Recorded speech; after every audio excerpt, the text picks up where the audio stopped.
Hello guys, good morning to all of you. This is Magiraj here, and now we are going to get discuss about the interference, and here also we will discuss about the constructive and destructive interference. Also we will discuss about the beats and beats frequency. तो साथियों, अब हम discuss करने जा रहे हैं कि अध्यारोपण का सिद्धांत क्या होता है, ठीक है ना, व्यतिकरण क्या होगा और इसकी आवश्यक शर्तें जैसे संपोषी और विनाशी व्यतिकरण क्या होगी। तो देखते हैं कि सबसे पहली चीज की अध्यारोपण का सिद्धांत, अध्यारोपण सिद्धांत, principle superposition law, superposition law. Superposition law क्या बताता है कि अगर दो या दो से अधिक तरंगें एक साथ एक दिशा में या विपरीत दिशा में संचरित होती हैं तो किसी क्षण इनका परिणामी विस्थापन इन तरंगों के अलग अलग विस्थापनों के सदिश योग के बराबर होता है। ये वेक्टर सम है। ओके, यदि दो या दो से अधिक तरंगें एक साथ एक ही दिशा में या विपरीत दिशा में संचरित हों तो किसी क्षण उनका परिणामी विस्थापन उन तरंगों के अलग अलग विस्थापनों के सदिश योग के बराबर होता है। When two or more than two waves propagate in the same or opposite direction, then at any instant the resultant displacement of resulting wave will be equal to the vector sum of individual displacement of the waves। जैसे ये दिया गया, अगर ये विपरीत दिशा में होती तो यहाँ -y2 हो जाता। यही चीज रिप्रेजेंट कर रही है वेक्टर सम को, और ये इंटरफेरेंस यानी व्यतिकरण इस रूल को फॉलो करता है, अध्यारोपण के सिद्धांत को संतुष्ट करता है। तो देखते हैं कि इसके लिए जब इंटरफेरेंस निकालेंगे, व्यतिकरण, इंटरफेरेंस व्यतिकरण, तो y = y1 + y2 इसमें जब पुट करेंगे तो मान लेते हैं कि ये a1 sin ω t है और ये a2 sin ω t + 5 है। जब ये सॉल्व करते हैं तो ये आ जाएगा r की जो वैल्यू होगी इस रिजल्टेंट एम्पलीट्यूड की a1² + a2² + 2a1 a2 cos 5, ये आ जाएगा √, ठीक है ना। ध्यान रखिएगा, ये परिणामी आयाम है, परिणामी आयाम, रिजल्टिंग एम्पलीट्यूड, जो रिजल्टेंट वेव है उसका एम्पलीट्यूड है परिणामी आयाम, तो ये हो जाएगा, ठीक है। अब चेक करते हैं, देखिएगा इसमें कि कंस्ट्रक्टिव और डिस्ट्रक्टिव कंडीशन कैसे बनेगी, संपोषी और विनाशी व्यतिकरण। तो संपोषी होगा व्यतिकरण, कंस्ट्रक्टिव यानी जो आयाम का निर्माण करे, ऐसी सिचुएशन के लिए cos फाई की वैल्यू +1 होती है तो ये R max होगा, R max = ये square a1² + a2² + 2a1 a2 या a1 + a2 होल स्क्वायर, ये आ जाएगा। इसी तरीके से विनाशी व्यतिकरण के लिए डिस्ट्रक्टिव इंटरफेरेंस बोलते हैं, इसके लिए cos फाई की वैल्यू -1 होती है और ऐसी सिचुएशन में न्यूनतम आयाम प्राप्त होगा, मिनिमम एम्पलीट्यूड, और ये हो जाएगा a1² + a2² - 2a1 a2। जब उसी वैल्यू को करेंगे या ये आ जाएगा a1 - a2 होल स्क्वायर, ये मिनिमम आ जाएगा। तो देखिएगा इंटेंसिटी यानी तीव्रता जो होती है आयाम के वर्ग के समानुपाती होती है। तो साधारणतः I1/I2 = a1/a2 लिख सकते हैं, या इनकी जगह देखें इसी से तो ये स्क्वायर I max के इक्वल होगा a1 + a2 होल स्क्वायर, ठीक है ना। और इसी तरीके से ये I मिनिमम के इक्वल होगा a1 - a2 होल स्क्वायर, या I max/I मिनिमम निकालना चाहें तो a1 + a2 whole square a1 - a2 whole square. तो ये तीव्रता के नए फॉर्मूले आ जाएंगे। चलिए हम इन्हीं से रिलेटेड एक एप्लीकेशन डिस्कस करते हैं कि अगर दो तरंगों की तीव्रता तीव्रताओं का अनुपात, तीव्रताओं का अनुपात जी 49:1 है। तो I max और I minimum का रेशियो क्या होगा? If the ratio of intensity of two waves is 49:1, then what will be the ratio of maximum and minimum intensity? So देखिएगा I1 by I2 given है 49:1 और ये होता है A1 by A2 whole square. तो इसको जब सॉल्व करेंगे तो A1 by A2 आ जाएगा 7/1। A1 को हम मान लेते हैं 7A और A2 को मान लेते हैं 1, ठीक है ना। तो इससे I max और I minimum इनका रेशियो जब निकालेंगे तो A1 प्लस A2 और ये है A1 माइनस A2 पूरे का होल स्क्वायर कर सकते हैं आप, अलग अलग स्क्वायर है।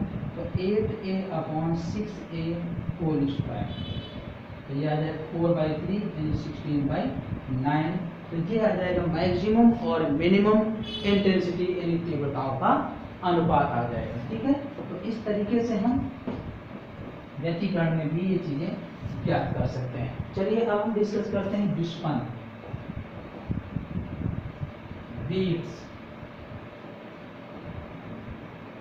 और बीट्स फ्रीक्वेंसी भी कैलकुलेट करेंगे। तो ये क्या होता है, मतलब यहाँ पर जब दो समान आयाम और भिन्न भिन्न आवृत्तियों की तरंगें एक साथ एक ही दिशा में संचरित होती हैं, जैसे ये है y1 = a sin ओमेगा यानी 2πn1t और दूसरी है ये y2 a sin 2πn2t, ठीक है ना। समान आयाम है और भिन्न भिन्न आवृत्तियां हैं। जब दो समान आयाम और भिन्न भिन्न आवृत्तियों की तरंगें एक साथ एक ही दिशा में संचरित होती हैं तो कभी उनके आयाम अधिकतम तो कभी न्यूनतम प्राप्त होते हैं। यानी जब आयाम अधिकतम मिलेगा तो तीव्रता अधिकतम होगी, या आयाम जब न्यूनतम मिलेगा तो तीव्रता न्यूनतम मिलेगी। इस क्रम से एक नियमित रूप से, ध्यान रखिएगा, नियमित रूप से एक चढ़ाव और एक उतार मिलकर एक विस्पंद बनाता है, जिसे हम विस्पंद कहते हैं।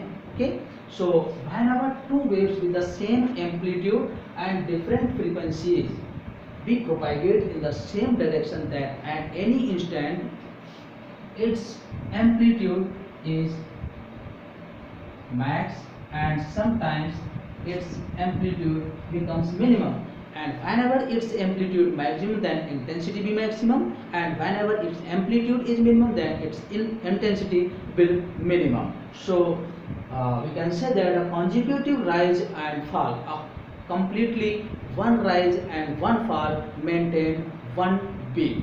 Okay, तो देखिएगा ऐसे दो तरंगें एक साथ संचरित हो रही हैं इस तरीके से, तो अभी एक दूसरे को फॉलो कर रहे हैं कॉन्सेप्ट करते हुए, फिर इस तरीके से जाएंगी और अपोजिट सिचुएशन पर आने लगती हैं, फिर ऐसे ऐसे। देखिए अगर हम लगातार कर्व ड्रा करें, एक है y1 और एक है y2, तो ये ऐसे हैं, देखिएगा यहाँ पर बिल्कुल अपोजिट है ये ऐसे, तो ये 0 हो जाएंगे, फिर बढ़ने लगेंगे और ऐसे। तो यहाँ पर a मिनिमम है तो I भी मिनिमम होगी, और यहाँ a मैक्स है तो I भी मैक्स होगा, ठीक है। तो ये इस फॉर्म में चलता है। तो ये बीट्स होती क्या है कि one complete rise and fall, यानी एक राइज और एक फॉल मिलकर एक बीट बनाता है। और बीट्स फ्रीक्वेंसी होती क्या है, बीट्स पर second equal to n1 minus n2।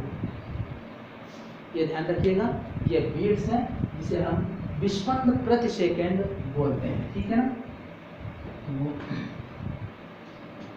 अब यहाँ पर हम थोड़ा सा और डिस्कस करेंगे कि जैसे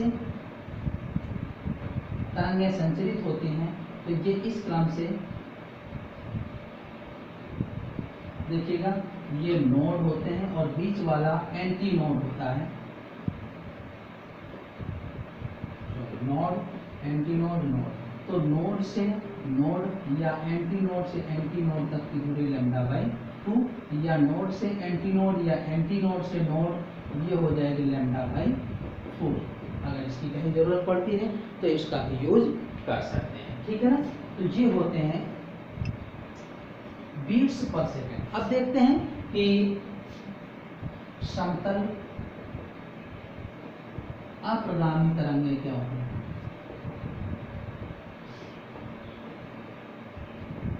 स्टेशनरी वेव बोलते हैं।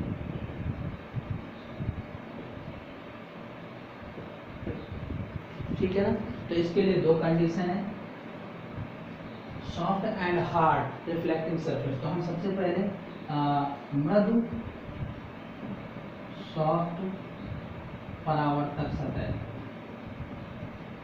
रिफ्लेक्टिंग सरफेस, इसकी बात करते हैं।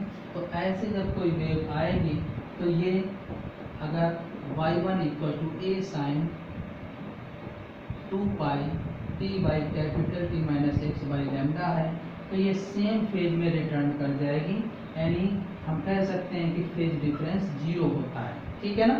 यानी ये विपरीत आ रही है तो ये ध्यान रखिएगा, फेज तो चेंज हो जाएगा, a sine 2 pi t by capital T plus x by lambda.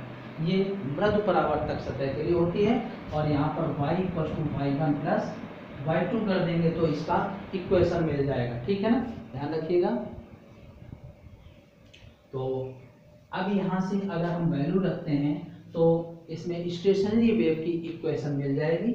और इसी क्रम से अगर ये सॉफ्ट की जगह हार्ड रिफ्लेक्टिंग सरफेस होता, हार्ड रिफ्लेक्टिंग सरफेस यानी कठोर परावर्तक सतह, तो कठोर परावर्तक सतह के लिए ये चेंज हो जाता, यहाँ पर इनका फेज डिफरेंस 180 डिग्री हो जाता और ये अपोजिट चलने लगती, यानी y2 equal to minus a sine 2 pi t by capital T plus x by lambda, और y equal to y1 plus y2 रखने से इसकी इक्वेशन मिल जाती।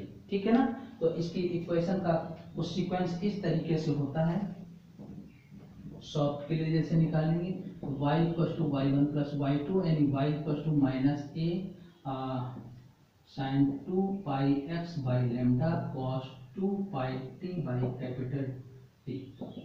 ये इस तरीके से इक्वेशन मिलती है इसकी स्टेशनरी वेव की। ओके।